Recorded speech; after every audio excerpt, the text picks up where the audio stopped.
with that, I am so excited to introduce our speaker for today. So Christina is an adventure traveler who just returned from over 2.5 years of slow traveling across South America with her husband and her 2 kids.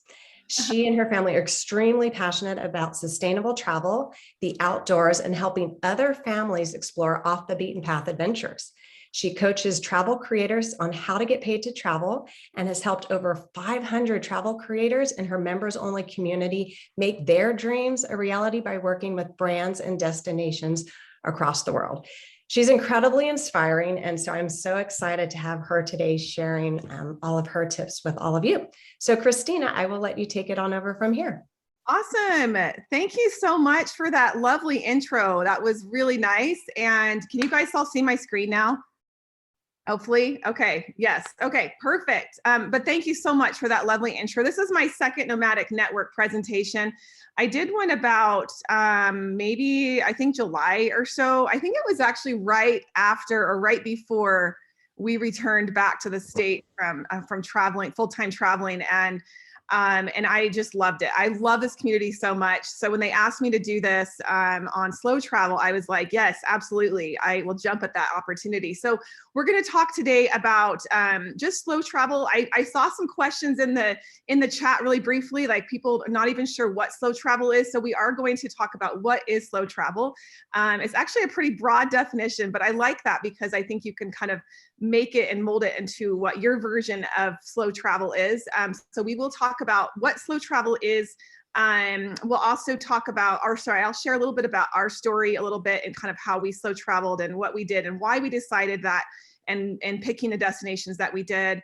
Then we're going to talk about just kind of the benefits of slow travel, how you can slow travel. I want to give you guys some practical tips on how you can slow travel or make that a part of your lifestyle if that's something that you're interested in, even if you don't have huge chunks of time to take off and travel for long periods of time. So, and then of course we'll do the Q&A at the end. So I love this quote because I feel like there's so many great travel quotes out there, but I think this one really resonated with me because I think it really does speak to slow travel in more particularly. So we wander for distraction, but we travel for fulfillment. And I think that's really what travel gives us, is it really helps us grow as people.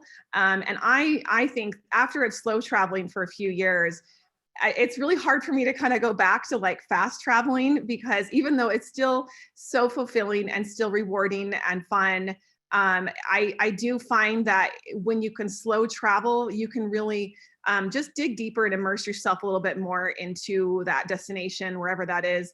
And I feel like that in itself it gives you the opportunity to really have those more meaningful and richer experiences. So that's kind of why I like this quote, was I felt like it really kind of resonated with the slow travel, is you're really kind of traveling for that fulfillment. So about us, and I know Laura kind of already gave a quick overview of our family, but yes, we are a family of 4. We're actually based in Salt Lake City right now. It has been snowing all week, and I'm really mad at myself for not skiing. I'm like, why am I not skiing today? We've had like just powder dumped on us this week, and I have had too much going on to be able to go skiing. But we're going on a road trip tonight to Colorado to ski for a few days, so that'll be fun. But we're based in Utah, and we have 2 teenage boys, and our boys are 13 and 16 years old. One is almost 14, and so he's creeping up on his birthday here. But we decided quite a few years ago that we wanted to travel and live in different countries, other than the States. This was a dream that my husband and I had had for many years, even before we had our kids. And it just kind of got put on the back burner. Like we were like, just life happened. My husband went to graduate school. Then it was like, I was working and then we were having kids. And then I actually went through cancer. And so like, we just had life happen, we were kind of in this busy part of our lives in our, early 30s. And we got to about 2015, I think is when it was. We went to Costa Rica, and it was our first trip to Costa Rica. And I had just hit my 5-year mark in remission from cancer. I'd had stage 4 cancer, went through this huge ordeal. And so like reaching that 5-year mark was like really, really amazing. And it just felt like, okay, maybe now I can breathe a little bit and maybe we can realize this dream that we've had for so many years of traveling. And so that trip to Costa Rica kind of stirred up this dream again of, okay, like maybe we should actually make this happen. Like we've been talking about this for years. We keep putting it off. Our kids aren't getting any younger. We want to do this with kids. We don't want to wait until we're retired. We don't want to wait until our kids are grown. We want to do this with our kids and give them this experience. And so we started talking about it. And you know, short end of the story is that we decided, let's make it happen. Let's set a goal. And so we set a goal to sell our house or figure out what we're going to do with our house by the end of 2018 and leave the country by early 2019. So that was kind of like, you know, that part of our planning was like really stressful because we were just like, where do we go? Like, where do we even start? You know, I mean, how do you plan for a trip like that? You know, because it's a lot, right? It's a lot to plan and figure out. Of course, we wanted to go everywhere, but then we just kind of felt like, do we really want to go everywhere? You know, maybe we just want to pick one region of the world and just focus on that and really getting to experience that. So we started talking about regions of the world that we wanted to experience and also within our budget. And so we decided, you know, why not Latin America? It's an area of the world that I feel like, especially for families, it's not as well traveled. It's not as popular as other destinations, you know, like Europe or even like Southeast Asia or, you know, I just feel like Central and South America often get kind of a bad reputation. And we had been to some countries and we just thought it's such a beautiful culture. We love the culture of Latin America. And we also really wanted to learn Spanish and we wanted our kids to learn Spanish. And we knew that if we traveled kind of all over the world, we wouldn't really learn a language because obviously there's millions of languages. But if we stayed in one region of the world, we could actually learn a language and see and really dive deeper into, you know, the culture and the history of that region of the world. So we decided on Latin America. And it also worked out for us because, you know, Central South America are basically in US time zones. And that made it easier for us to work because, you know, we both were going to work remotely. We weren't just going to like live off of savings for a few years. We were going to actually work remotely. And so, so Latin America it was. And let me tell you, that was the best decision that we made. Now, I know everywhere in the world is amazing. And I really feel like every country has something to offer. But I will tell you, like, if you haven't been to South America or Central America, like, there is just something so special about that region of the world. And it completely won us over. After living and traveling for a few years in that region of the world, we just realized how amazing that continent was. And we were just so glad that we chose that area because it was really the perfect opportunity to really just dive into the history and the people and the culture. But also Latin America has so many diverse landscapes. I mean, especially if you look at South America, you've got glaciers, you've got the Amazon, you've got jungle, you've got huge mountains, you know, like the Andes, you've got beaches, you've got pretty much any kind of landscape that you want, you've got it in South America. And so that's another reason why we kind of chose that area of the world was we are big outdoor lovers. And so we wanted to explore an area that would give us a wide range of landscapes and not just like hot tropics all the time. I mean, I love the tropics, but we wanted to mix it up, you know, and we love the mountains. We're big mountain people. So that's kind of why we chose South and Central America. We spent about 9 months in Central America. We did not cover all of Central America at the time. This was 2019. Nicaragua was having some unrest and there was a lot of stuff going on politically there. So we skipped Nicaragua, we skipped Honduras, not because of, you know, the danger part of that, because there's a bad reputation in Honduras, but because the flights were really expensive for us to Honduras. So we didn't go to Honduras, but we did a part of Mexico, Costa Rica, Panama, El Salvador, Guatemala, and Belize in Central America. So we spent 9 months there. And then we got to South America, we slowed down even more. And we spent over 1.5 years in South America in only 6 countries. So we didn't hit every country in South America, mostly because one, we didn't have a goal to do that. Our goal was not to just hit every single country. Our goal was to really just experience more of one country. And so we just decided on Colombia, Peru, Bolivia, Ecuador, Brazil, Chile, and Argentina. But we didn't get to one of those countries, which was Argentina, because when we were in South America, the pandemic happened. And we got stuck in Chile. We were actually in very, very southern Chile and Puerto Natales. I don't know if you guys have been there, but it's just outside of Torres del Paine National Park. And amazing, amazing region of Patagonia.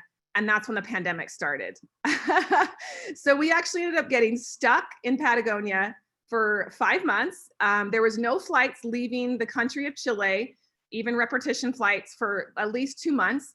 And then after that, we kind of decided, well, things are pretty chill here. Like, you know, there's not really a lot of cases. We're around other people. So let's just kind of wait it out and just see when borders open, and when another country in South America opens up again, we'll leave. And so we ended up staying in Chile for 5 months, and it was an incredible opportunity. Even though there was a lot of things closed, like a lot of national parks were closed, we still got to see some beautiful areas of Patagonia. And then as soon as Ecuador opened, we're like, okay, there's a country open, we're gonna go to Ecuador. And we spent 4.5 months in Ecuador. This was all during the pandemic. We were just waiting and hoping that Argentina would open. Argentina never opened the whole time we were down there. And so that was a big disappointment not to make it to Argentina. But we ended up spending 4.5 months in Ecuador and 5 months in Chile and 4 months in Brazil and then 3 months in Bolivia. And it was incredible. Even during the pandemic, I will tell you, it was really challenging, of course, you know, like traveling anywhere internationally was during that time. But I will say that the second best decision we made traveling was not to go home because, you know, we really got to see some areas of the world without any tourists.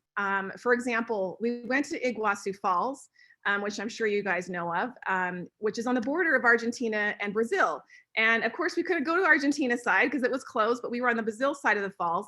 And we literally got to experience this waterfall, this one of the wonders of the world, to ourselves. Like literally no people there, because we stayed at this hotel inside the national park of Iguazu on the Brazil side. There's one hotel inside the park. Everything else is outside the park. But if you want to experience Iguazu Falls like at sunrise, you know, or after the park is closed for sunset, you have to stay at this hotel. It's called the Belmond. Write this down. I'm giving you guys a very good tip. If you go to Iguazu Falls, stay at the Belmond. It's the only hotel inside the national park, and it's the only way to experience sunrise or after hours in the park without all the crowds. Well, when we happened to be there, we found out that the national park was closed on Mondays. And we were like, at first we were like, oh my gosh, what are we gonna do? Like, we're staying at this hotel. And we called the hotel and they said, don't worry about it, because if you're a guest at the hotel, that doesn't apply, you know, you get to experience the park still, even though it's closed. And we were like, oh my gosh. So we get there. This is during the pandemic. So things are not full, you know, there's not a lot of tourism. They said that the hotel was operating at 10%. Okay. So 10% of capacity is nothing. We literally saw maybe 30 other guests at this hotel. So that Monday that we got to go, we literally got to experience this national park all to ourselves. We got up for sunrise and there was nobody in the park, not one soul, not even a guest from the hotel, not even a park ranger. It was literally just our family for 3 hours without a soul around. And we got to experience this wonder of the world that literally it just blew our minds. Like, if you haven't seen Iguazu Falls, you have to go there because it is just incredible. And it was almost like the spiritual experience because we didn't have anybody else around and we're just like sitting here, you know, getting soaked from this waterfall. Like, what is even happening right now? So, you know, we had a lot of experiences like that during the pandemic. We got to go to the Galapagos Islands and there was hardly any tourists there. And the wildlife was so abundant because there was no people visiting for so long that, you know, there was animals that they were seeing again that they hadn't seen for a long time, and more animals were reproducing because, you know, there was less tourists there. And so for us, we had these really incredible experiences, but it was also really heartbreaking. We talked to so many locals, so many people that worked in the tourism industry, not just in the tourism industry, but especially in the tourism industry, that were suffering. And as we know, this pandemic has affected everybody across the globe. But what we noticed, especially since coming back from the States or coming back to the States, is how much more tourism has been negatively affected in the developing world. And obviously all of South America and Central America is a developing country. They're not like the US or most countries in Western Europe or Australia or Canada. These countries are, it's going to just take so much longer for them to recover after, not having tourism for a couple of years. And just to be able to see that and actually like hear their experiences was absolutely heartbreaking. And we just felt like, I know we're not making a huge difference because we're just one family, but we're able to support some locals as we go in small ways, booking a tour, hiring a guide, hiring somebody to drive us, just little things like that. And they were so grateful. They were so grateful. And we always like over tipped them because we just wanted to help out. And I just feel like that is where the world is still at in a lot of these places. And so if you're able to go somewhere in the developing world, especially, and put your tourism dollars to the local economies, like you will make such a difference to these families. And that was just something that we got to experience more so, especially in the peak and the height of that, period of the pandemic where there was no tourism. There was months where we literally saw no foreigners. It was just us, and people would just look at us like, what are you doing here? How did you get here? We're like, oh, well, we got stuck down here and we're just here, and they were just so grateful to see tourists. It like gave them hope, So I definitely recommend, if you have the opportunity to travel, especially to a country where tourism has been affected so harshly. And these are families and companies that just are going to take a lot longer than the States are to recover from this pandemic. I would encourage you to do that. Because it definitely is going to help them. Okay, I want to move on from that intro. I'm sorry if that was a little long, but I get really passionate about these things. So, okay, so let's talk about what is slow travel. Okay, slow travel is basically an alternative tourism choice to mass tourism. And I actually learned this just kind of doing some research, but it actually falls under sustainable. That's kind of the sustainable tourism family. Because it's more encompassing like your greater personal awareness. So slow travel emphasizes a deeper connection to the local people, culture, food, and music. And it also is meant to educate and have a more meaningful impact on yourself, but not just yourself, but on the locals as well. And then of course, like I mentioned, it also promotes sustainability for the local communities, economy, and the environment. So slow travel is not just a way of travel, it's actually a mindset. And so that's something that I've kind of like noticed, is that if you can't have the opportunity to, I think people are like, well, what is considered slow travel? Is that like 1 month in a country? Is that 3 months in a country? There is no specific time frame for like what is considered slow travel. It's more of a mindset. It's more of this mindset of visiting a place and not feeling like you have to do everything and see everything and in a short amount of time. It's more about just diving into this area and diving deeper and maybe going a little bit off the beaten path, or staying with a local and or supporting a local like owned hotel versus like mass, like a Hyatt or something like that. I'm not saying anything bad with a Hyatt, but I'm just saying, slow travel is more of a mindset. It's more of, putting yourself in a culture where you can dive deeper, immerse yourself, and support local communities and economies. And this is going to lead to just a richer, more connective, and I just really feel like authentic travel experience. And I think people think that like slow travel is for people that have the time or are retired or maybe are able to work remotely like we did, because obviously we were working remotely. We weren't just like, retired or living off of our savings, but we were working while we were doing this.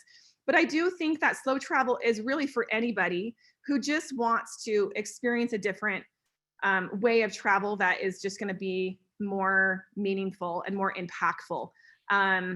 So just know that it's more of a mindset. It's not like a specified time that you need to be in a country. Obviously, the more time you can spend in a country, the better, but that's not always possible for all of us. So, be realistic about your time frame, and think about how you can experience slow travel in a short amount of time and not race to see all the highlights and spend longer in a country. So that's really kind of what slow travel is. So let's talk about more kind of the benefits of slow travel. Obviously, I think we can all agree that if you're able to slow travel, you just get more time to relax and enjoy. I don't know about you guys, but I know sometimes when I go on a vacation and I'm just like, we're racing to do it all, and we're like packing every single day in from sunrise to sunset. I come home and I'm like, I need a vacation from my vacation. Do you guys ever feel that way? I mean, I feel like that all the time. And even now, we still have trips where we do that and we feel that way. But I will say that if you're able to, slow travel, you're able to have more relaxation, more time to enjoy the destinations. And I don't just mean like sitting by the pool. That's not what I mean.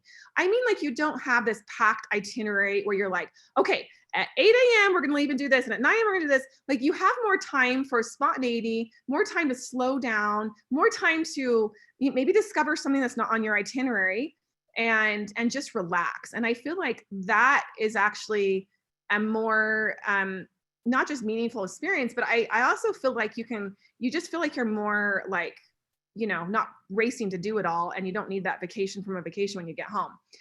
So it's good for just having more time to be able to experience a place by just slowing down.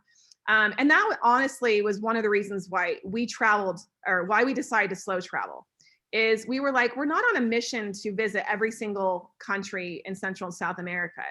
We really just want to slow down, not just to experience more of that country, but to just have more quality time together as a family.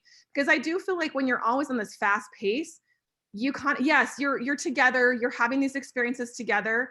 But I feel like after looking back at our few years of slow traveling, honestly, this is going to sound really silly, but like, some of my favorite moments were not these epic experiences. They were like mundane moments, like walking to the market together, having dinner in our tiny little kitchen. Like, we had this Airbnb in Chile that was literally, we stayed in this Airbnb for 6 weeks, and we had a mini fridge.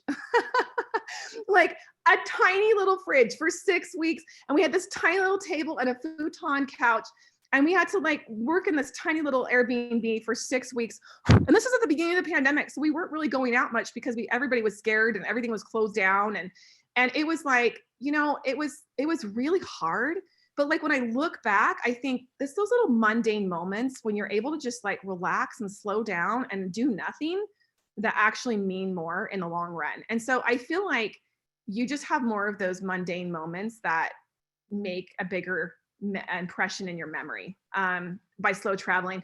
So obviously the connections is a benefit of slow traveling. You're able to free up more time to actually meet and connect with people. You're not on this agenda like, oh, we got to go here, we got to go there. Like, you can actually stop and talk to people, get to know them, have conversations with them, make friends. And one of the benefits for us slow traveling was we made friends with people in the neighborhoods that we lived in. We didn't live in neighborhoods where there was just a bunch of hotels. We lived in like neighborhoods. Like, we rented Airbnbs and we stayed in neighborhoods where the locals live.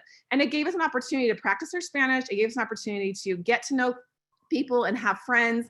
And it was definitely harder during the pandemic because people were not really going out and socializing, and neither were we, but we still were able to make friends with the guides and that we had, and just little connections like that, the cafe and the market that we go to all the time, so just being able to make those connections, that really makes your travel so much more impactful. And when you can slow down and really, enjoy the time and not just think, oh, well, I got to move on to the next thing, it just makes it better. Obviously, slow traveling, you're going to save money.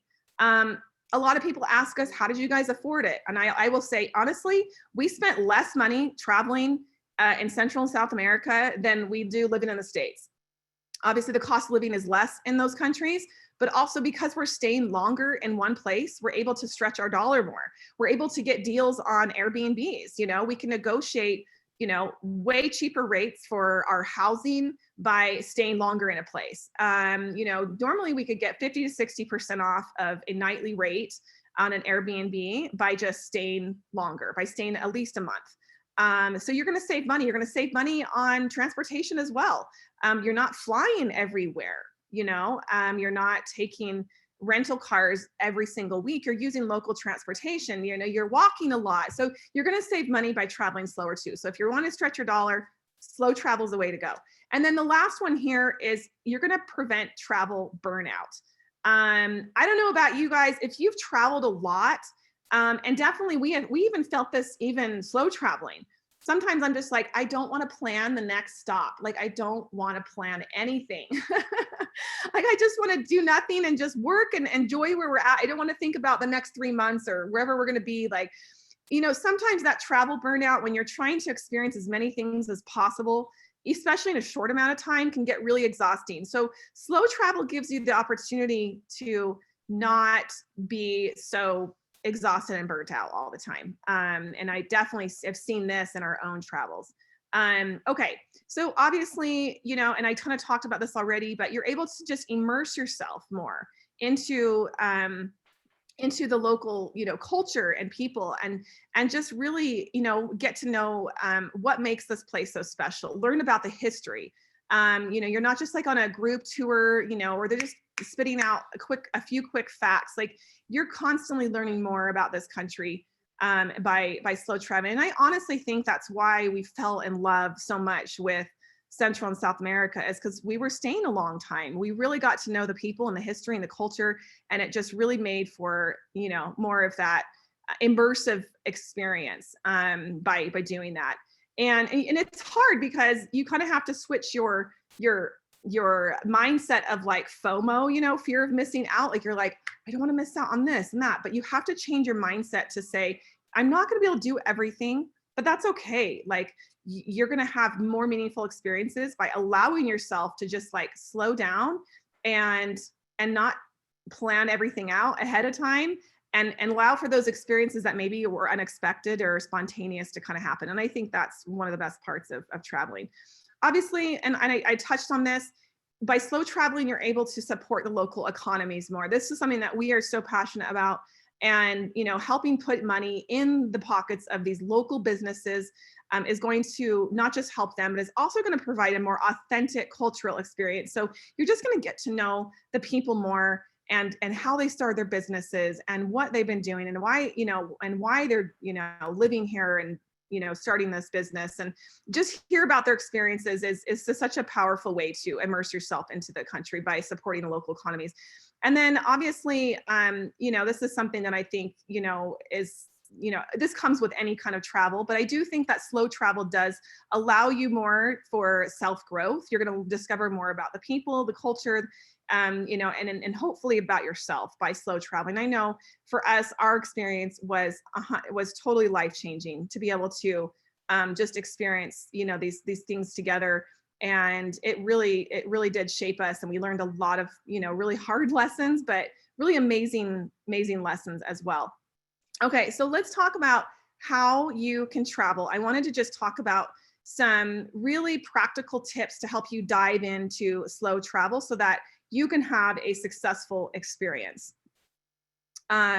So the first one is, the first tip is determine your timeline. I talked about this earlier. There's no like specified timeline that says you need to travel for at least a month and stay in this country in order for it to be considered slow travel. It's not that, it's more of a mindset. So first, determine your timeline is really important to determine how much time do you have in a country. Is it 1 week? Is it 3 weeks? Whatever holidays you have or vacation time you have, if you have like a 9-to-5 regular job and you're taking time off, like first you got to determine your timeline. Then the next thing is to really, set realistic goals. I think this kind of go hand in hand with the timeline, but it's important to set goals. And so instead of like writing a long list of things that you want to experience, this is what I do. I divide it into 2 different lists. Experiences that we are dying to do. Okay. For example, we went to Guatemala first. That was our very first country. And we had 3 things, just 3 things on our list that we had to do. And we were in Guatemala for 2 months. So, I mean, those 3 things, you could do that in 1 week if you wanted, right? But we wanted to just have these 3 experiences. And then everything else was like, we're going to figure it out when we get there. We're going to talk to the locals. We're going to hear what their tips are, where the hidden gems are, and we'll just kind of fly by the seat of our pants. And those three things in Guatemala were, we wanted to see Volcano Fuego, which is outside of Antigua. We wanted to see it erupt, and we wanted to hike to the top of Acantonago and camp out there overnight and see this volcano erupt. That was like number one on our Guatemala list. And then number two was Tikal, to see the ruins of Tikal, which is near the Belizean border. And then the third one on our list was to go to this market called Chichicastenango, and it's the largest outdoor market in Central America. It's a very authentic Mayan experience. That's this town in the mountains that is like, I think 80 or 90%, and maybe it's like 98% actually Mayan. So it's a very indigenous community. If you want to dive into the local culture there, like in Guatemala, like you go to this market. So those were the three experiences. And then that was on my must-do list. And then the other list was just things that would be cool to see and experience, but if we don't get to them, it's not the end of the world. So that's kind of how you want to set your realistic goals. It's like, what are the three things or top, the very, very top experiences that you have to do or you're dying to experience? And then the rest of it is like, if we get to do that, cool. But if we don't, it's okay too. Like, remember, you can't do everything. And you want it for slow travel, you don't want to try and do everything. So that's kind of what you want to do next, is kind of figure out your goals, prioritize your experiences, and then leave room for spontaneity. I think that's really important. The next thing is to work out your budget. Now, everybody's budget is different. So it's important to know like how much money you want to spend, for however long. And again, if you slow travel and you're able to spend a longer amount of time in a place, obviously you can stretch your budget farther, especially with things like transportation and lodging. And I mentioned like Airbnb. Usually if you stay more than a week in a place, they're going to give you a discount, and especially if you can stay a month at least, because then you can get even bigger discount. But another way to like stretch your dollar is to volunteer. There's a lot of different sites like, oh my gosh, why am I blanking out on it? Woof, is that what it's called? WOOF, right? Yeah. That one is an awesome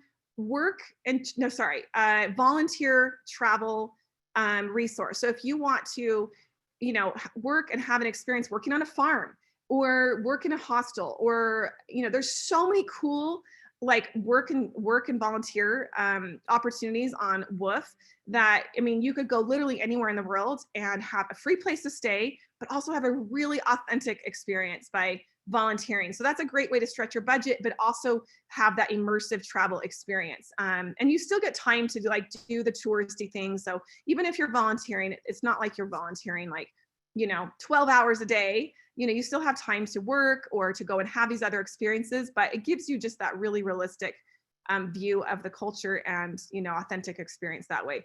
Okay, the next is you want to make sure, to pick your destination. When you're picking your destination, be open and flexible, do your research before. I love blogs because I can find some really, really interesting information about destination that you can't find like just Googling, like looking at, like just your average like TripAdvisor or something like that. I mean, TripAdvisor is helpful.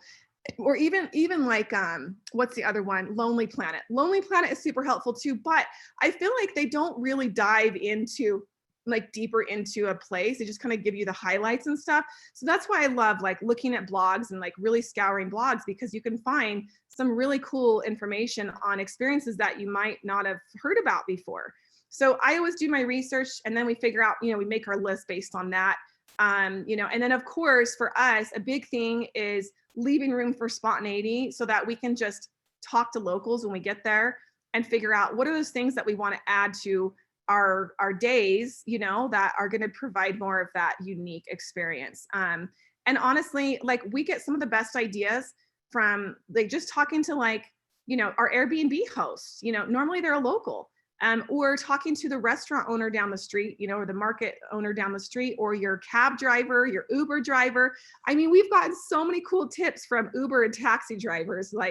They're so willing to help and give you, tips on and guidance on where to go. So definitely that is a great resource as well. And I just think sometimes the local tips are usually the best.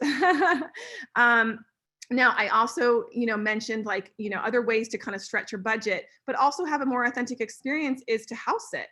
There's also trusted house sitters.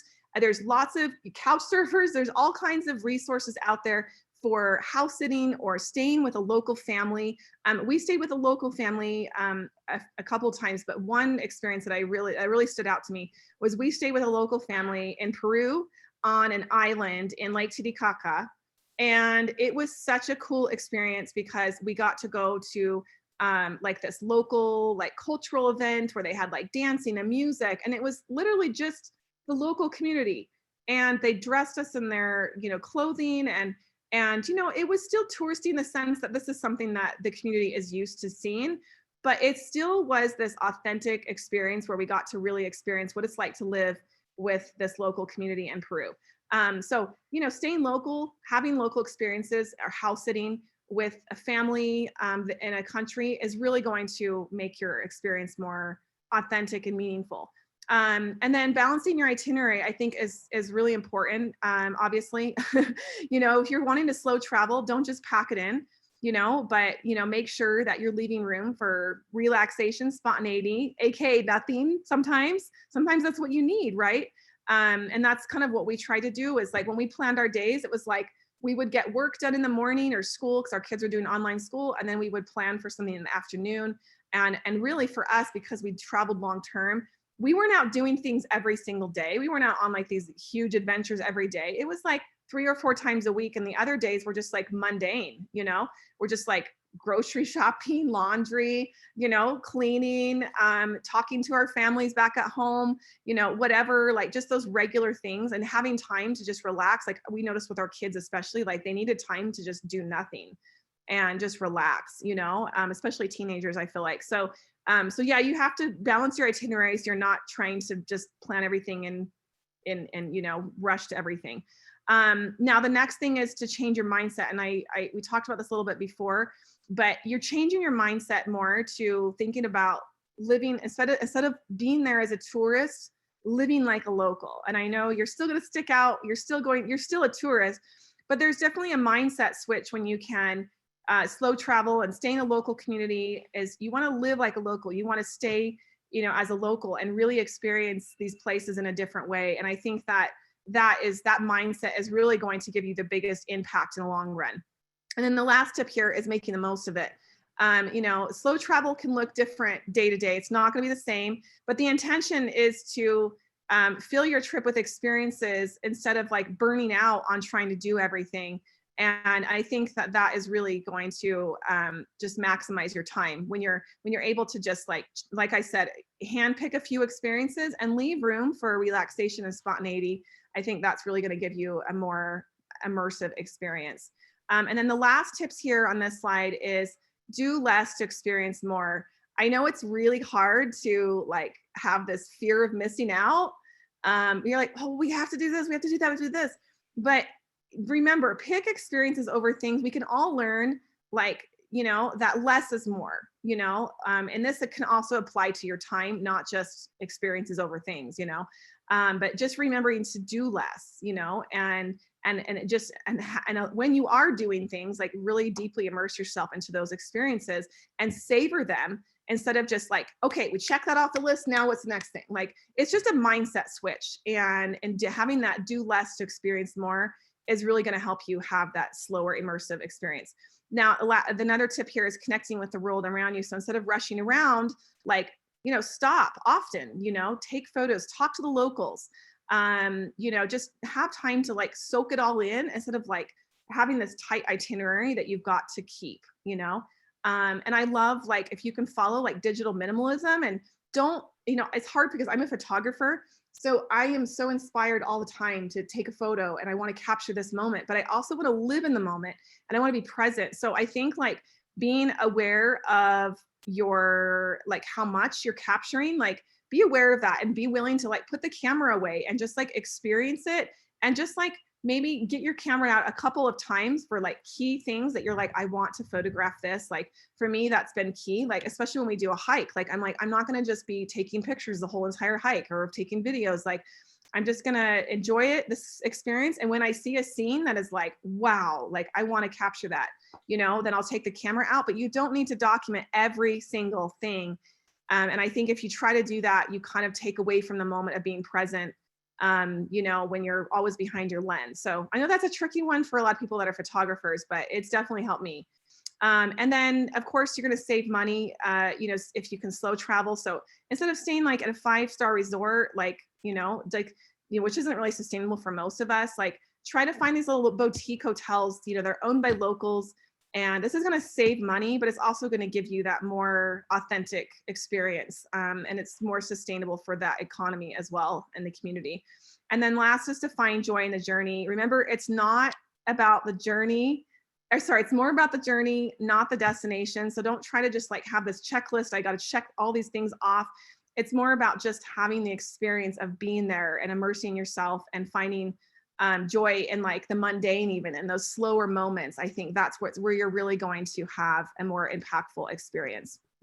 So is slow traveling worth it? Well, if you want to expand your heart and your mind and connect to the world in a deeper way and make a bigger impact, then absolutely, I believe that slow travel is 100% worth it.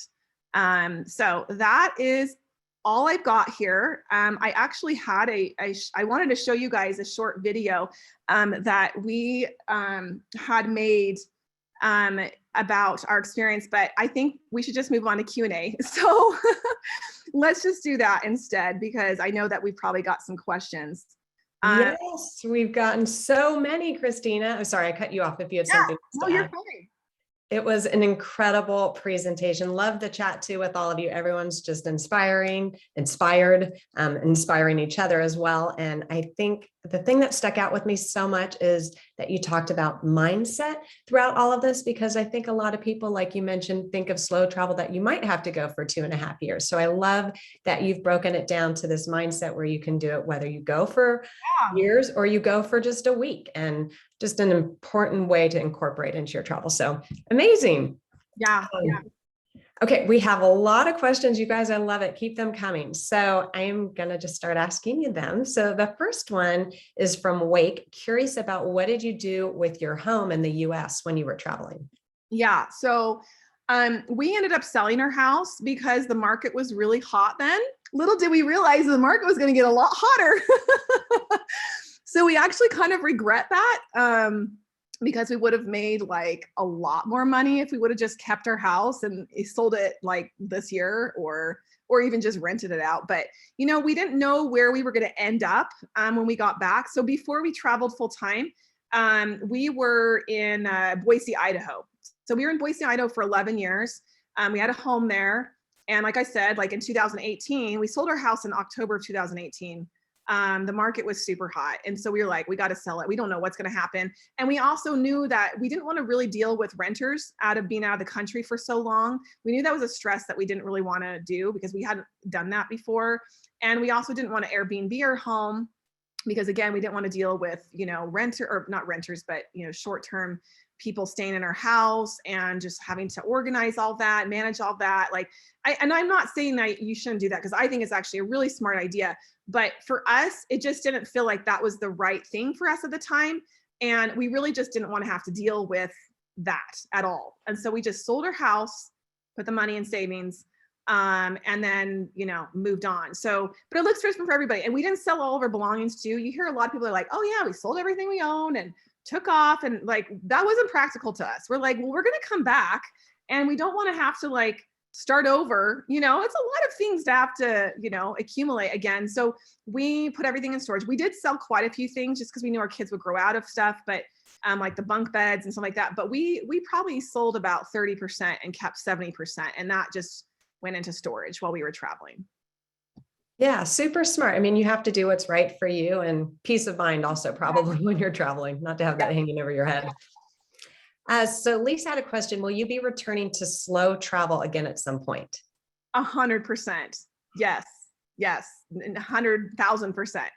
Do you think you would do another? I know your boys are getting a little bit older. Do you think you would be doing another trip that long again, or what do you think it'll look like to you in the future? Well, I don't know. I mean, we've talked about different things. You know, I think one thing is I think we're open to things, because I don't want to just like say, this is what we're going to do. Like, we've talked about maybe going for another couple of years, like when the boys are in college, you know, but then we've also talked about like, maybe we just like, go for 6 months at a time, and then, so be in the States for 6 months and then go and travel for 6 months. So we've talked about different things, but I think those are the two closest options. Our next big dream is to overland Africa. And so we want to, my husband and I, this would be with just my husband and I, because my oldest son's going to be graduating in a little over a year. And my younger son has about 4 years left. So we want to wait until they're both in college and off on their own, and then we want to go over to Africa, and we want to do the whole continent, obviously, because there's a lot of countries that you shouldn't go to, but definitely Eastern and Southern countries of Africa, and maybe some of Western as well. We'd like to do that long term. For us, just slow traveling was, like I said, life-changing. And I just feel like you really grow, your heart grows so much more when you're able to stay in a place longer. And we just loved that there were similarities between all the countries in Latin America. So it felt like the culture is similar, but it's also different enough that you get a taste of, different cultures or different microcultures within one culture, if that makes sense. So for us, we like the idea, instead of like bouncing from continent to continent, just staying in one region for a while, and just really experiencing that culture. So that's kind of our next big goal is Africa.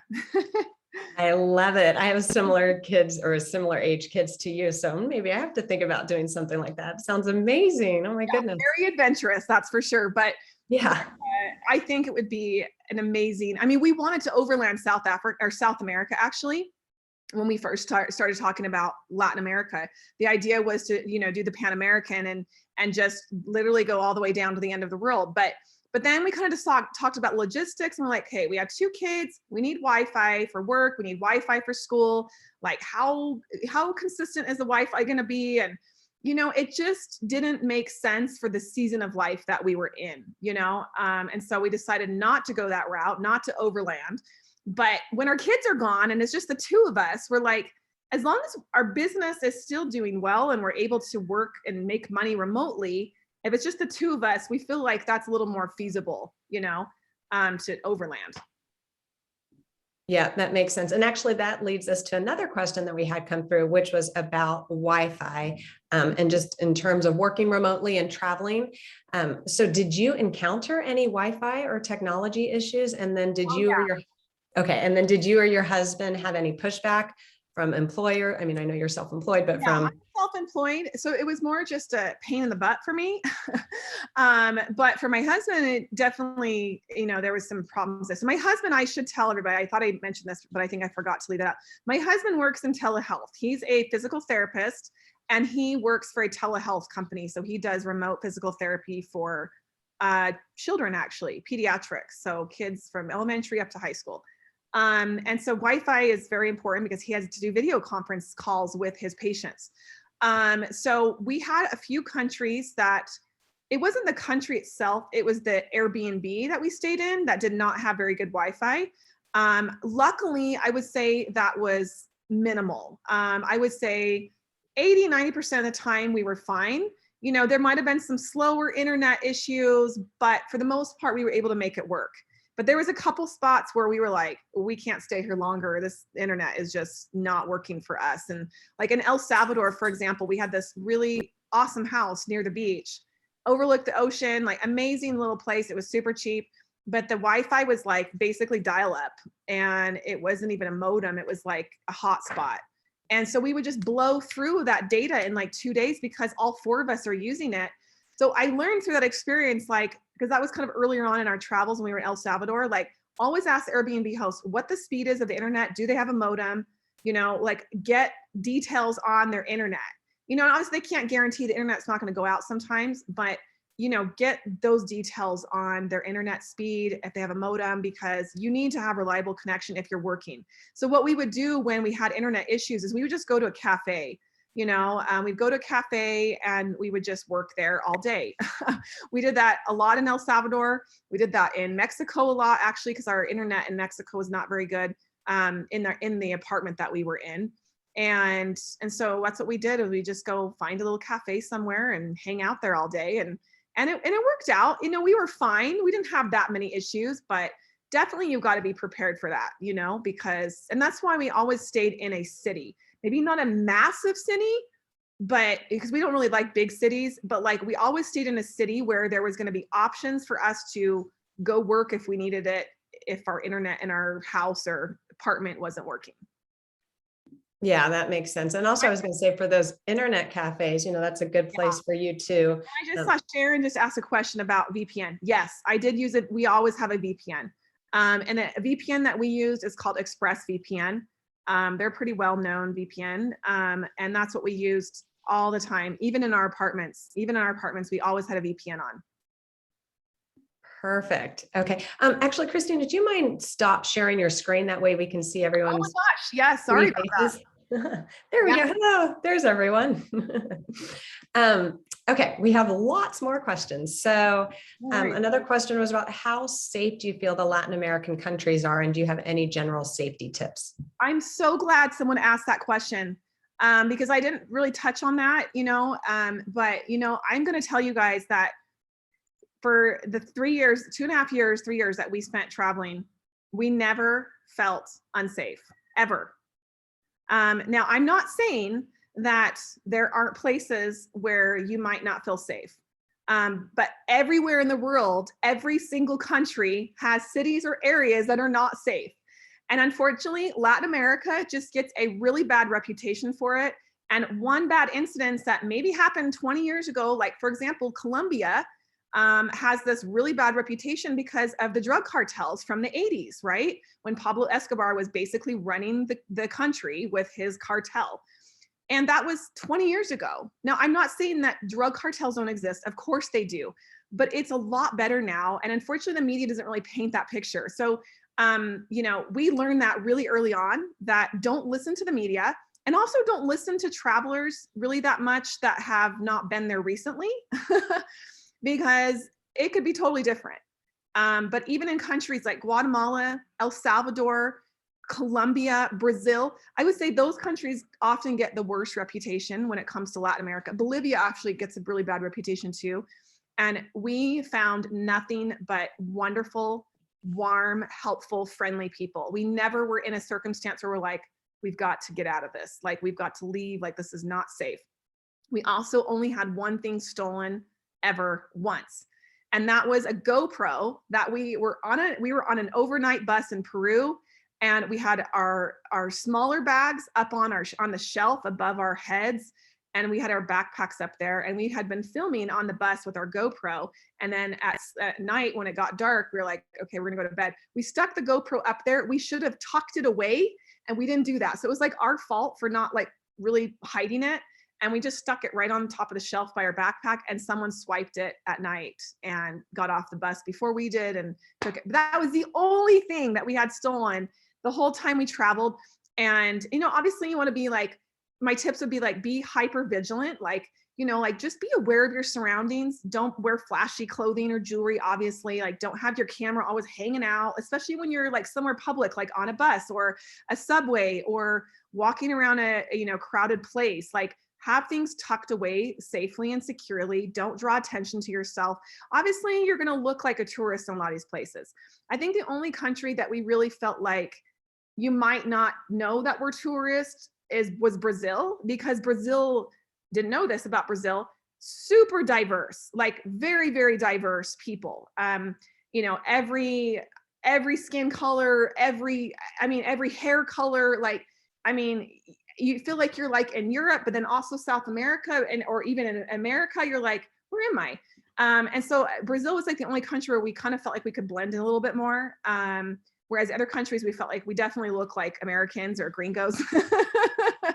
But just try to blend in as much as possible. Like, don't try to wear flashy things, and they're going to draw attention to yourself. And just be vigilant about your belongings. Stay out of areas that have a bad reputation. Obviously, like, we didn't go into the favelas in Brazil without a guide. Like, we did go and visit a favela because we wanted to learn about the kind of the culture and the history of the favelas. But we knew, like, you don't go into a favela by yourself. Like, you go with a local guide that it has a good reputation, that has good reviews. You know what I mean? Like first places like that, like, they do your research. Like Guatemala, like a lot of people are like, don't do any hikes without a guide, so we're like, okay. And so we always did our hikes with the guide. It was super cheap. You're paying them like literally like $20, 20, 30 US dollars to take you on a hike for the day, and you have peace of mind to know you're safe. So I think hiring local guides for certain things where you might feel uneasy or maybe have a reputation for people getting pickpocketed is just smart. But we never had any problems. You know, we traveled a lot of buses, a lot of overnight buses.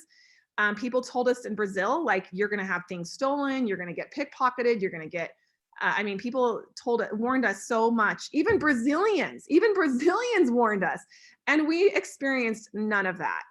Now I know things still happen, of course, like people are going to have bad experiences, but I don't think that's the norm. And I think that's what I want to get across is like, just because you hear someone have a bad experience doesn't mean that that's the norm. You know, that's generally a very small percentage of tourists that are having that experience. For the most part, I think most of the world is very friendly and accommodating to tourists, and they're not going to try and steal your stuff. Exactly. Great tips. I mean, it's all just about being smart and doing your research. And real quick, we still have a lot of questions to go through, but I saw one just came in that was asking about tips for connecting with local guides. So since you were just talking about that, do you have any tips regarding? Absolutely. We got a lot of tips from our Airbnb hosts. Airbnb hosts generally, at least in South America, they're like locals, you know, they are not foreigners that, I mean, I should say that that's not always right. Costa Rica, there's a lot of foreigners that own properties in Costa Rica. But I think if you're staying in a country where, you know, the Airbnb host is local, they will give you so many great suggestions and tips for guides. We've gotten so many guide recommendations from our Airbnb host, but also other travelers too. Like for example, we did this really amazing trip in Bolivia where we overlanded for a few days across the Uyuni salt flats, and then we went down into the southern region where there's like this desert, and there's literally nobody down there. Nobody lives down there. It is super remote. There's no cities. It's super remote. You cannot go to that region by yourself. If you're a foreigner and you're trying to do that by yourself, like most likely you're going to get stranded because there's no gas stations out there. You got to carry your gas. You're going to get lost because there's no roads. It's literally like you're just driving across this plain, you know? And I was like, how do we do this? Like, I don't know any guides, but I had a friend who I'd met on Instagram who lived in Argentina, and they had been to Bolivia like a year before. And I said, hey, who's your guide? And she just was like, oh yeah, we had the most amazing guide. And so she connects me with that guide. So like just friends that travel or bloggers, you know, reading blogs, I think is another helpful place where you can get tips for local guides. Perfect. Love your tip about reaching out to Airbnb hosts. I think that's a huge thing. Oh yeah. Restaurant recommendations. The best. They're the locals. Yeah, they know the best. Okay, so on that note, we have a question from Sarah, kind of asking about where do you think are the best places to slow travel? Would it be Airbnbs, hotels, hostels? What's your opinion? I think it just depends on your situation. For us, if I was like a solo traveler, hostel would be like super fun because you get to meet more other solo travelers and connect with other travelers. But for a family, you know, for us, we needed to have Wi-Fi that was stable. We needed to have our own space, you know, where we can just have time together, just the four of us. And also, you know, we're a family, you know, so we don't want to be in hostels all the time. We did stay in hostels for short-term stays. Like when we're visiting like a specific area for just a few days, we'd stay in a hostel. Like in Ecuador, we stayed in a couple different hostels, but like long-term, most of our stays were in Airbnbs. Because we wanted to have a place to be able to work and do school and just have time together as a family. So I just think it really depends. You know, we wanted to do some of these like work stays, like I was mentioning earlier with like Woof. The problem is a lot of those require a pretty big chunk of your time during the day. And my husband and I mean, we would love to do that.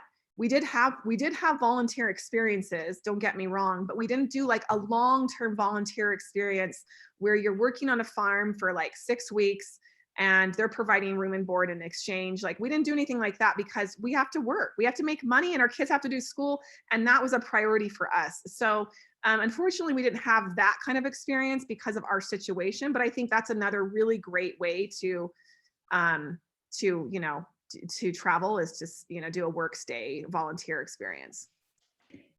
Wonderful. We also had Amber asking about And so maybe you haven't done this, but experience trying to live when you were staying at a hostel. Have you ever had any experience with that? No, because the only time that we stayed in hostels were for short terms. Yeah. We actually did stay. I don't think it was considered a hostel though. In Ecuador, it was called a hosteria, which is like in between a hotel and a hostel, and they provide your meals. So we stayed at this one hosteria for 2 weeks because Ecuador at the time required a 2-week quarantine to enter the country because this was like the beginning of the pandemic. And so we had to stay on a list of approved places, didn't even end up checking. That's what was so funny. We're like, we could have just like gone anywhere and nobody was really checking. But we ended up staying, 2 weeks at this like hosteria, which I guess is kind of like a hostel, but a little bit better. But they provided like meals, and it was actually a really cool place because it was an eco farm. So we actually got to help out on this little farm. They had llamas and goats and horses and chickens and all kinds of animals, and our kids loved that. So I don't have a ton of experience with that just because, again, like our situation was with a family and we wanted to just have our own space most of the time. Also, I feel like if you're in and this isn't a negative thing about hostels, but a lot of times I think it depends on, do you want to connect more with like other travelers or do you want to connect more with locals? And if you want to connect with more travelers, definitely staying in a hostel is a great plan, especially if you're like solo traveling or even as a couple. But if your goal is more to connect with like locals, I do feel like you could be missing out on some of that by staying in hostels because you're just with other travelers, So I think you would still, of course, have local experiences, but I just feel like that was one of the greatest things about staying in Airbnbs is that we stay in little neighborhoods where the locals are living, and it just makes small talk with the locals. And it was a great place to practice our Spanish. And we just had really wonderful experiences doing that. Wonderful. And then I was just going to say for Amber, because I know that was her question. Amber, we did just have someone last week, I think, Katie Wine, speak about hostels. So if you're a member or if any of you want more info on that, that's what's so wonderful about this community. So we're always having different topics and everyone travels differently. So you can always go back and find those presentations or just reach out as well. Okay, so I just asked if a hosteria is a guest house. Yeah, it's kind of like a guest house. It's like a very, very small hotel. So yeah, I guess it's more like a guest house. Okay, perfect. Okay, so I love this question from Lisa. So with the four of you, how have you found having that time together constantly? Did you need time to yourself? How did you manage that? Honestly, I thought that we would have a harder time. I thought that with two teenage boys that think they're too cool for their parents often, well, just more one of our kids is more like that. I thought that we would get sick of each other more. But no, we didn't. We all just made sure that we had our own places to go when we needed space, So I tried to, when I could, book an Airbnb where there was 3 bedrooms so that our boys could have their own room. And that gave them at least some like personal space where they could just have their own alone time when they needed to get away from the family. And we didn't always have that. I would say that was only like 50% of the time, but we would just make sure that there was times where you could have alone time and downtime by yourself. And I think that, for me, for sure, I need that. And so my alone time was like usually going and exercising, and going for a walk or something around the neighborhood or just something like that. So but yeah, overall, we didn't really, I miss it, to be honest. I miss being with my kids all the time. That's been the hardest part about being back is they're back in regular school. And I'm like, oh, I never get to see them that much anymore. But it's life, they're going to move on eventually. So I have to get used to it. Yeah, I totally get, and we say this all the time. We always say when we travel, that's the time where we really get to connect as a family, which is crazy because you feel like you shouldn't have to do that, but it is. It's your undivided attention together. So yeah, totally get it. All right. So we have a couple questions about how, staying in contact with your family and handling mail. So how did you manage staying in contact with your family when you were gone? And then also, what did you do with like the postal mail? Yeah, good question about the mail. So we used a virtual mailbox. There's all kinds of virtual mailbox, at least in the States. I'm sure that they have them in other countries too, but I just don't, I don't have done that research. But in the States, there's lots of virtual mailbox companies where you pay a monthly fee and you have all of your mail forwarded to that virtual mailbox. They scan it for you, and then when you get new mail, they upload it to their site, and you have a login account with them, and then you can read your email, and then you can tell them if you want them to shred it or keep it, you know. So we paid I think it was like $24 a month. And honestly, we didn't get that much mail because I shut off almost everything. Like I made sure that all of our bills were all digital. I made sure to not get any of the junk mail that you get from like companies and catalogs and all that. Like I shut that all off, or I canceled all of that. So really the only documents that we were getting were like tax documents or just stuff like that, you know, like really important stuff, I guess, because most of our bills were all digital. And I think some of the mail probably did get lost, you know, in the process of changing addresses, but for the most part, we didn't have any issues. And yeah, virtual mailbox is a great thing to use if you're traveling long-term. What was the other question again? There's another question. The other question was, how did you manage staying in contact with family back at home? Yeah, FaceTime. FaceTime, I would say number one, but also Marco Polo. I don't know if you guys use that app, but it's literally my favorite app ever. And it's just a video chat app. So you video chat people back and forth, and you can have groups. And so we had like a family group chat, you know, on Marco Polo that we would it's nice because sometimes it's hard to connect like on a time zone. And so you're like trying to schedule a FaceTime, and it's really hard. Everybody's busy. Everybody's in different time zones, you know, back at home. And so for us, like Marco Polo was great because you can basically just kind of go back and forth, like, and just, you know, share some little snippets here and there. We would Marco Polo like, hey, look, everyone, we're at this volcano, or, you know, we would show little bits and pieces of our travels that we weren't showing on social media. We were just showing to our families. So Marco Polo was huge for us, huge. And I still use it to this day. I love it. That's awesome. I've never heard of it, so I'm going to check it out. Amazing. Yeah, you will get hooked. I'm telling you.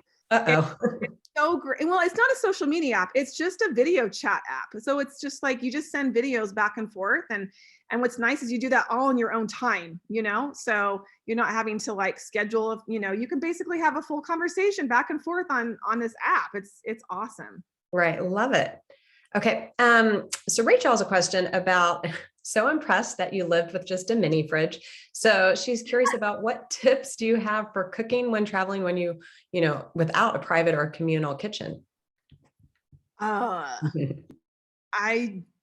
don't really have any tips for that because we always had a kitchen or a communal kitchen, or if we were staying at a hotel, we did stay at hotels sometimes. Like when we were in like Iguazu Falls, for example, like I mentioned, we were in Iguazu Falls, we stayed at this hotel called the Belmond inside the park. It's a little bit of a splurge, but we were like only there for 2 days and 2 nights, and like, it'll be worth it. Everybody's like, if you go, this is where you have to stay. We're like, okay, we'll just splurge and stay there. But yeah, so if we stayed at hotels, obviously, how we kind of stretched our food budget was we would eat just like a later breakfast and an early dinner. With older kids, it's a little bit easier to kind of get away with that. With younger kids, they're like, I'm hungry, like every hour, and you're like, okay. But we would just also just go to markets and just like stock up on snacks. And we literally carried like these, just like those recyclable bags, like a big one. We just like carried that around that had all of our snacks in it and like non-perishable foods, you know. Even on buses, we always had food with us because we would leave an Airbnb. And if we were traveling to another destination that wasn't a flight, you know, didn't require a flight to get there, we would just bring all of our food that's non-perishable.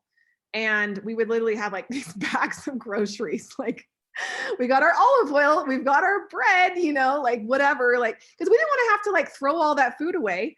And if we had to leave it, we would always tell the host, like, please take it, eat it, or give it away. Like, we don't want this food to go to waste. So, but I most of the time we cook our own food. So we didn't, you know, we weren't really eating out that much. Like we'd eat out maybe once or twice a week, but almost all meals were our own home cooked meals. It's a lot cheaper, especially for a family. Oh yeah, definitely. With transport, did you tend to drive or take local transport most of the time? Most of the time, local transport, Ubers, taxis, buses, subways, trains, tuk-tuks, everything under the sun we've taken. We did rent cars sometimes, but most of the time we didn't, because what we found was, one, it could be kind of expensive, and we're not out doing things every single day. Like I mentioned, like with slow travel, with us staying in one country for a while, we're like, we're not going out and doing these grand adventures every day that require a car. So it kind of seemed like a waste of money to have a car when you're not using it every single day. Especially if it's not cheap, you know? So for us, taking public transportation just made more sense financially, but also I think it just gives you more of that local experience when you're able to use local transportation. You get to be on chicken buses with the locals, or you get to, you know, ride in a tuk-tuk. Like, I don't know, for me, it's more of an adventure. It can definitely be more uncomfortable, I will say. Like, we had some really hot bus rides in Colombia that I wanted to die. I was like, please get me off this bus. Like, I am so hot. The AC didn't work and we were just dying. But that's all kind of part of the adventure too. Like, you can look back and like laugh about it later, you know? Like, remember that one bus ride that we're all sitting there just sweating our faces off, or, you know, or packed like sardines in this little chicken bus in El Salvador? Like, that was pre-COVID, by the way. But I just think like taking local transportation really gives you more of that immersive experience, and it's cheaper most of the time. I mean, Ubers, like, we're super cheap. Like, we could take an Uber across town in Cusco for $1. Like, in the US, it's going to cost you like $15, you know? So we took a lot of Ubers if there was Ubers available, just because we'd rather use an Uber where we can use our credit card and not have to negotiate a price with a taxi driver, because as you guys know, taxi drivers tend to kind of up the price a little bit if you are a gringo. And so, you know, not having to haggle with the taxi drivers, if we could avoid that in a place where there is an Uber, we would take an Uber, if it's cheap and it makes sense for our family. Great tips, and love it. I mean, and look, these are all the stories that you're remembering by Yeah. taking local transport. Okay, so we've got a couple more questions. You guys are amazing. They keep coming in. I love it. So thank you all to you that are staying here, and Christina too, for going past the hour. Someone asked about transportation, so I wanted to address that while we were, someone said Colombian buses are miserable. Yeah, I saw that. But the transportation issue is staying in a neighborhood. Yeah, there's usually buses, like bus stops not very far away. Most people in developing countries rely on public transportation. So public transportation in other countries outside of the US is normally way better than the States. The States does not have a very good public transportation system. They do have public transportation, but it's so much more efficient, and there's just more options outside of the country, because this is what the locals rely on. Most people do not have their own cars. They can't afford that. So they have really good bus systems. They have buses coming all the time. They have buses going to local neighborhoods. So when we stayed in neighborhoods in an Airbnb, we normally would just find out where the bus stop was, and that's where we would get on the bus, or we would get an Uber. So yeah, that's what we did if we didn't have a car. Perfect. Live like a local, travel like a local, transport like a local, all of the above. All right. So we had a question about if you are going to be doing remote work, any tips on how to convince your employer to let you work remotely? Oh, well, so it's a little different for our situation because I own my own business. So for me, I didn't have to worry about that. But for my husband, he converted from working for a clinic, you know, like in person, going into a clinic and working in a clinic, to working remotely. So it was different because he didn't have to have that discussion with his boss. We just found a company that was already a telehealth company that was doing remote work, and they needed physical therapists. And so he started working for them before we traveled full time. He started working for them like maybe 5-6 months before we left. And it wasn't a full-time job. He didn't work full-time at all during our travels. He was always part-time, but because I was working and doing my business, we were able to, you know, financially make it work between both of our incomes. So I don't really have any tips, and because we didn't have to do that, but I do know people that have done it. And I think my best advice is, well, first of all, I think that it's a much easier discussion to have now because of COVID. So many businesses have moved to remotely, or they've given their employees options, or that option to do that. So I do think that it's an easier conversation to have if you have a job that allows you to do that. Now, sometimes, you know, let's say you're a construction worker, that's not really an option, right? Your job requires you to be there in person. So if you have a job like you're an engineer, a software engineer, or you're in marketing or whatever, I do think that there are so many more options to work remotely that if you can't have a discussion with your boss and they're not open to it, you could probably find a job doing what you do remotely. Wonderful. All right. Ooh, we've got a lot of questions. I feel like we need to do a part 2 of this someday because there's so much information you have for all of us. And I feel like I'm happy to answer some more. And if people like want to just message yeah. me on Instagram, I'm happy to answer any questions that we didn't get to. Yeah, perfect. I've dropped in your contact info a couple times and I'll put it in again. I'm just saying, I think this is obviously a topic that so many people are curious about and want to do. So I'm loving all these questions. I think people have opened their minds to slow travel more and full-time travel or working remotely. I think more, and you're going to see this trend just grow bigger for sure. I think so too. It's a little bit easier now. We've kind of learned the ways that we can. So you paved the way for us. You showed us how to do it. That, but yeah, definitely, it was like when COVID happened, I'm like, so basically nothing changed in our lifestyle because we were already working remotely and our kids were already doing school online. I'm like, we're already doing this. Exactly. Okay, so we've had a couple questions about healthcare and dental care and just how did you handle that? What did you do for health insurance, et cetera? So no, that was a tough one for us because with a family, it's so expensive.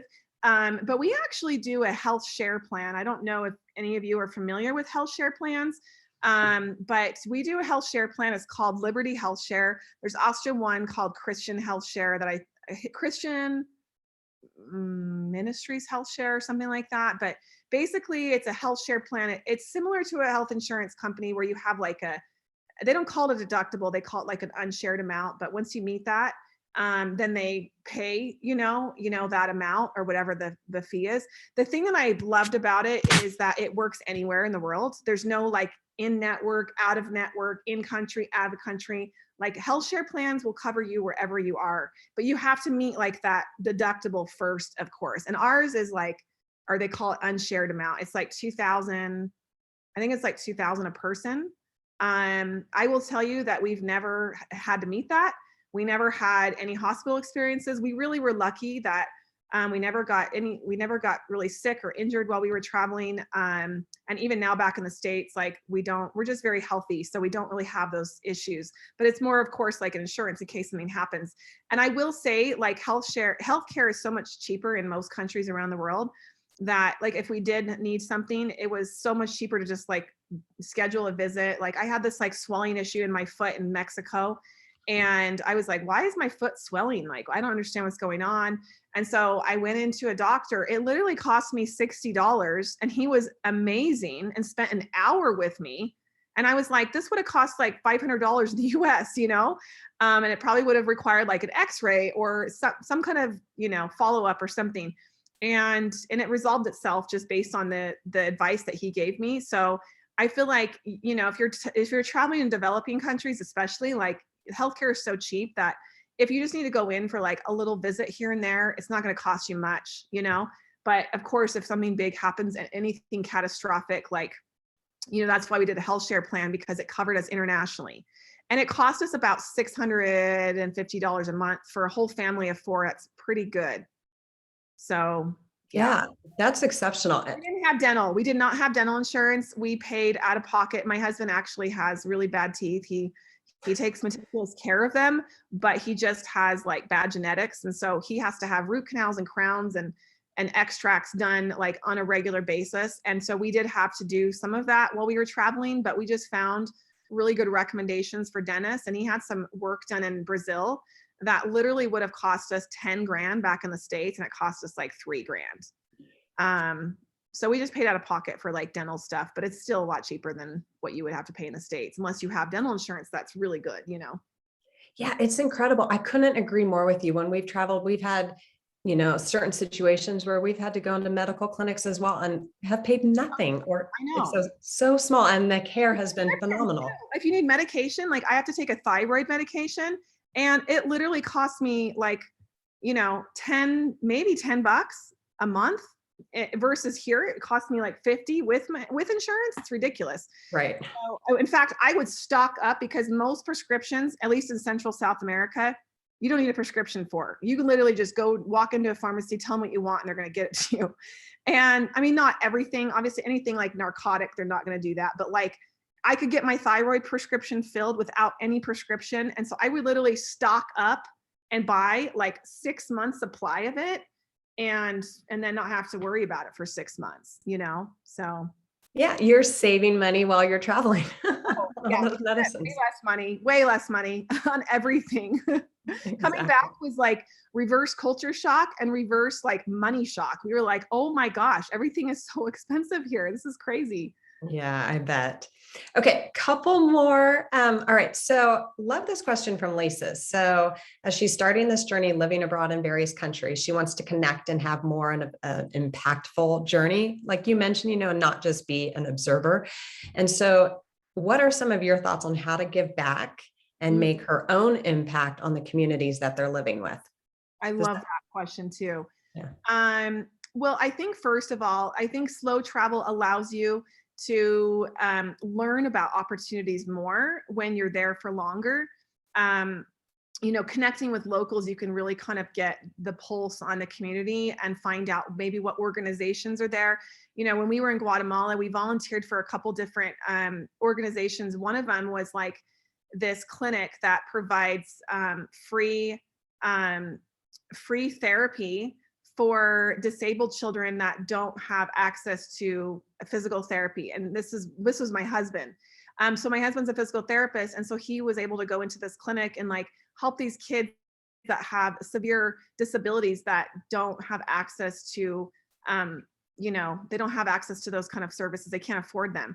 And so he helps with that organization. We also helped with a couple of like animal organizations. And then we did this humanitarian trip in Peru where we like helped kind of like these building projects at this orphanage and helped supply water to some of the clean water filters to some of the really remote communities in the Andes. So, but we learned about all these opportunities by just talking to locals and also like people in our church community. We're a very active part of our church community and our church is global. So when we go to church, we learn of a lot of really cool, volunteer kind of opportunities through that. So I just think, talk to people, get to be friends with the shop owners. If you have a church community, like go to church because you can really kind of learn about those kind of opportunities through that. And then just, of course, like doing online research, of course, too. I think that you have to do a little more vetting sometimes with that because there's a lot of organizations that maybe aren't really doing what they say they're doing, or the dollars are not really going to help the people. But I think just talking to locals and other travelers that have been there, if they've had similar experiences, like just, asking them who they helped with. And I just think, being able to slow travel gives you more opportunities to connect that way. When you're there for a short amount of time and you already have a rushed itinerary, it's hard to kind of squeeze that in. Whereas if you can stay a little bit longer, or at least even if you can't stay long, but you've left some time in your schedule itinerary to be open to other experiences like that, I think it allows you to connect to locals and find that stuff out more. Yes, I love it. I think there's always ways that you can do that. You just guides too, like guides know about a lot of stuff like that too, So, I mean, we really learned a lot from our guides. We had so many connections and just great tips, from like local guides. They just know like, what's going on. They do. And they're so helpful. They want to be able to give that information back. They're so just passionate about it too, I think. Yeah, totally. All right. Another question. So did you feel like you ever wanted to make short visits back home when you were traveling, or did you go into this expecting that you were going to be gone for this long period of time? We actually did go home after the first year, and we came home for Christmas in 2019. This was right before the pandemic started. So we came home for a couple months. Mostly we wanted to be home with family for the holidays. We've been traveling for a year and we wanted to just see our family, see our dog. Because we have a dog and he was being cared for by friends. But also I had to go home and go to my yearly oncology appointment because I mentioned I went through cancer years ago. And so I had to go and have my yearly checkup. So that was a big reason why we went home. But we went home for a couple of months and then we went back and, started in Chile. And that's when the pandemic all started. So we actually got there just in the nick of time before it shut down. That's what I was going to say. You kind of got lucky that you got really lucky. Yeah, we got really lucky. Christina, are you okay with time? I just have 4 more questions. Yeah, that's fine. Yeah. Okay. Cell phones. Is that one of your questions? Because I saw a couple of questions about cell phone. There were, and people in the chat were commenting about that. But just curious about using the cell phones and SIM cards, and what did you do regarding that? So we use Google Fi, and it is absolutely the best if you're going to travel internationally long term. Because we used to have T-Mobile, and T-Mobile is great. It works great internationally, but we had talked to a lot of people so I do want to mention this as kind of a side note, but this tip will be really, really helpful. Join Facebook groups. We learned so much and got so much helpful information about health insurance, about online schooling, about VPNs, about cell phones, about all of the things that you guys are asking. I got so many tips and information from other full-time travel families in Facebook groups. So for example, for us, we joined this group called World Schoolers. It's a huge community. And not everybody's a full-time traveler in there, but they do some kind of traveling internationally. And so all those kind of questions, you can get so much helpful advice and tips from other travelers and that. And that's where I got a lot of really helpful information about cell phones, because I was like, what do we do? I know T-Mobile works internationally, but a lot of people were like, yeah, but the problem is if you're out of the country for a long time, they don't like that. And so you need to have a plan that allows you to be gone long-term internationally. And so we looked into Google Fi and talked about a bunch of other full-time travelers that were using Google Fi, and they all said amazing things because Google Fi uses whatever the strongest local carrier is. So in South America, it was Claro a lot, and so it uses whatever the network is there. And we never had any problems. And we were paying about the same that we were paying with T-Mobile being in the country. So it's unlimited data, basically. Obviously, your calls are going to cost you if you're not calling on a Wi-Fi, but still, it's not that expensive. And we didn't really do that often, we didn't have a lot of international phone calls. Most of it was data. So then do you still use that now, or did you? Oh, you do. Okay. Yeah. Good to know, because I don't like my service. Yeah, we still use Google Fi because we love it. We're we don't have any problems with it. So why would we not? And we're still doing a lot of international travel too. Just not long-term right now, but we will definitely go back to that. So. Right. Okay, perfect. I was asking a Google Fi. I'm going to just put it in the chat. It's Google. Sorry. No, it's perfect. There we go. Google Fi. Okay. Another question about when you were in South America and with so few tourists. So did you ever feel like you were being harassed by locals for your tourist dollars? That they were desperate for money at that time and just asking and being overcharged? I would say mostly no. But yeah, I mean, a few specific circumstances. There were some places where there's this little town in Ecuador called Baños. I don't know if you guys have heard of it, but it's this little mountain town in Ecuador. Beautiful town, and it's kind of like the adventure capital of Ecuador. If you love adventure stuff, adventure sports, that's the spot to go. And of course, we're going to go there because we love that stuff. So we spent 3 weeks there in just Baños, and usually there's a lot of tourists there. A lot, it's a very popular place for tourists to go, but there wasn't hardly any tourists there when we were there. And so if we're walking down the street and we see just a bunch of little tourist shops, they're waving us in and stuff, but we would just be, no, thank you, just keep walking. So, I mean, we didn't really experience that a lot, but mostly in places where it's just popular for tourism, Baños or Uyuni in Bolivia is pretty popular for tourism. So there's a lot of little tourism agencies along the street. So I didn't really have any major problems as far as pricing goes. I think if anything, they just wanted money. So they were if anything, we paid less for most things because they just were desperate, instead of charging more, they were charging less. So like, for example, I shared that experience that we had overlanding across Bolivia, the southern part of Bolivia. And we had that guide and a driver for 7 days. And it included our meals, and included our lodging, and included having a guide and a driver for a full week for our whole family of 4. We only spent $1,500. And he says normally he would charge like $3,000. And he had to pay for our meal and our accommodations and gas. So if you think about that, like, you know, you take away all those expenses, they're not making that much money, you know, when the money's all, paid for, all those expenses are paid for. So, but for them, the average salary in South America is $300 a month.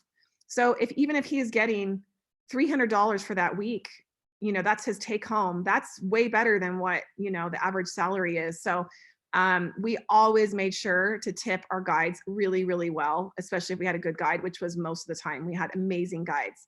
And yes, we always paid cash for tips. They always appreciate that. They prefer that, obviously. And so just, you know, if you have a good guide, like, tip them really well, because most of the time those guides are underpaid and they're doing things for very little, and it just goes a long way. I mean, he was so grateful. He was like, I haven't had any tourists for 8 months. So you guys are helping us tremendously, you know, and we've given his contact information to so many people now. After they saw our photos on Instagram, they're like, okay, booking a trip to Bolivia. I'm like, yes, you should. And let me give you the contact there, because he's amazing and he will take care of you and take care of all the details. And like, I want to pay it back, you know, when I have a good guide like that. That's great. And I know you just answered, did you pay cash for the gratuity? I was curious, and maybe they might've been curious too about the question. Did you pay cash for that entire? I did for that one. Yeah. Okay. I know it just depends. It just depends. Like he wasn't he actually he was kind of a freelance tour agent, so, or tour guide. So he kind of worked for a couple different companies. But if you go to like one tour agency, obviously you're going to pay that tour agency and then they're going to pay the guide. But this guy was just like doing it on his own. And I was like, listen, I want you to get the money. Like, I don't want the money, the extra money to go to some agency. Like, I want it to go to you and your driver, because they were so wonderful. They just were so wonderful and kind and helpful. And I mean, like I said, like, getting to experience that and see how much, like, I get emotional thinking about it, but I mean, we just had so many experiences where we could just see like how hard it was for them. And I just wanted to give them more, but obviously we can't do that. So just do what you can to help the locals, because they need it. Exactly. Just by doing what you did, I think you're helping out. So you got to feel good about that. You're helping one family. Yeah. All right. 3 more questions. We're almost there. Oh my gosh. I think this is the most questions I've ever had in one of these calls that I've hosted. That says a lot. Okay. So I love this one. So how did you manage your packing and what you carried around with you, especially during the varied climates and for for 2.5 years? Yeah. That's a good question. That was very tricky. Our first year we were in mostly Central America. And so it was all hot climates for the most part. So we didn't really have too much, but then we went home after that first year, packed differently. But I would say layers, like having a good base layer that you can layer under, pants, lightweight clothing is just going to give you that extra layer of warmth if you're somewhere that's cold. Having for us, like we basically, our layers was like a base layer that we could wear under like lightweight hiking pants, so that the hiking pants that normally would be great for a hot climate are now good for, a cold climate by putting a base layer underneath it, like a merino wool layer. And then we also had down jackets that are lightweight. Like I love those nano puff down jackets, that like Patagonia makes, or any of those big outdoor brands, because they pack really light, like they pack really small, like in this little, you're like, how does a jacket fit into that? But it's down, so it can pack really well. So we all had a down jacket that we could easily stuff into like a little sack, sometimes they come with a sack. And then we all had a sweatshirt or like a fleece, or not normally a fleece, but like a good sweatshirt. And we would just carry that with us. Like when we traveled, that would be like on the buses or airplanes with us. We could use that as a pillow. We could use it as a layer if it got cold, So that was pretty much it in terms of like warm layers, was like a sweatshirt, base layer and a down jacket that can pack down pretty easy. And then the rest is just like lightweight pants and shorts. We always had like hiking shoes that could also be walking shoes, like a trail shoe or something like that. Because I don't really want to wear like hiking boots. Like I feel like hiking boots are kind of like bulky. And so we wore like more like trail shoes that you could wear hiking, but you could also wear walking around town. And then we also had like water sandals, like Tevas or Chacos or like Keens. They make really great water shoes that have like that grip on them so that you could hike in them, but you could also wear them like rafting or any kind of like water activity. So we tried to pare down our shoes to like just, you know, a good pair of walking shoes, good pair of water sandals, maybe some flip-flops. And that was pretty much it. And we did have to replace our walking shoes, you know, after the first year because they get a lot of use. So we had to replace those. But other than that, we kept it pretty minimal. We only had 2 big suitcases that we checked in. My husband and I both had 2 big suitcases. And then my kids had a carry-on suitcase each, and we each had a backpack. That was it. So we only checked in 2 suitcases when we had to fly. And the rest we just carried on with us onto the plane if we were flying. We didn't have that many flights, to be honest. We did mostly like buses and stuff like that when we were in a country. Right. And then if you're staying at the Airbnbs, you can do your laundry there and whatnot too. So Yep. Makes it easy. Okay. And so everyone, I have sent you her contact info, so you can always check out her blog Adventure Together. But we had a question about, did you spend much time in Costa Rica? Yes. And I'm actually going back in a few weeks. I'm so excited. It's one of our favorite countries. If you have not been to Costa Rica, oh, you have to go. It's incredible. We've been a few times. So yes, when we were traveling long-term, we spent 3 months in Costa Rica, and we were there in the wet season, which I actually loved more than being there in the dry season. And this is why. One is it's not as wet as you think it is. It rains more, but it's not like all day, every day. It's like maybe you'll get an afternoon shower or it'll just rain at night, which is super convenient. And we were there from like June all the way to the end of August. So that was like the beginning of their wet season, because their wet season is from June to November. And loved it because it was greener. There was less tourists there because it's the wet season. Prices are lower. And yeah, it just was amazing to be there in the wet season. I mean, we got rained on a lot, but it wasn't like I said, it wasn't all day, every day, you know? And it was beautiful. It was beautiful. The wildlife is out more in the wet season. So if you want to see more wildlife in Costa Rica, go in the wet season. That's a great tip. You don't hear that much. So I love that tip. Yeah. And it's cheaper. Yeah, exactly. Okay. Last question. All right. So were there any regulations or tax considerations that impacted working your business in other countries? No, because we're just traveling. I'm not having to worry about taxes in another country. I'm just paying taxes in the US because we have an LLC set up.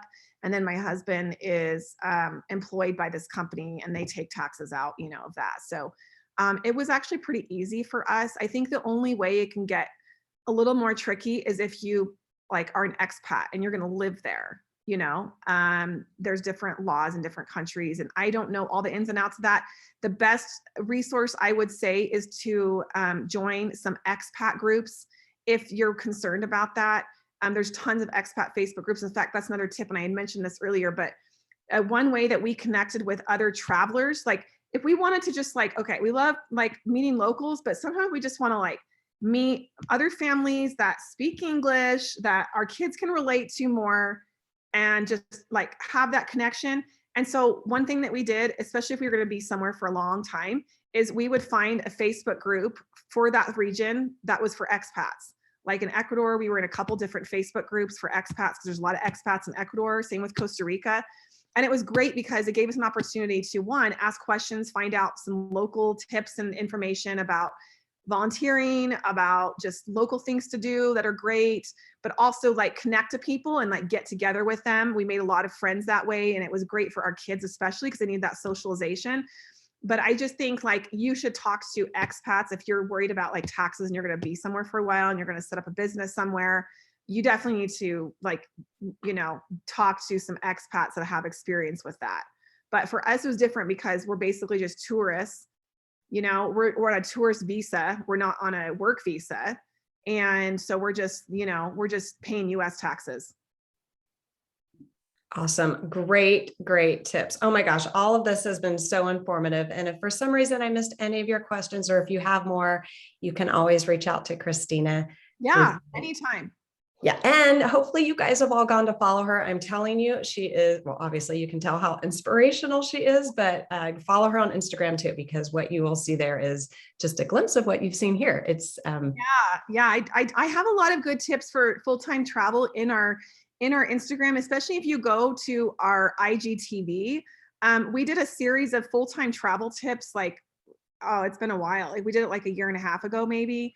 And those videos, they're kind of long, but we basically like surveyed our audience and what questions do you want?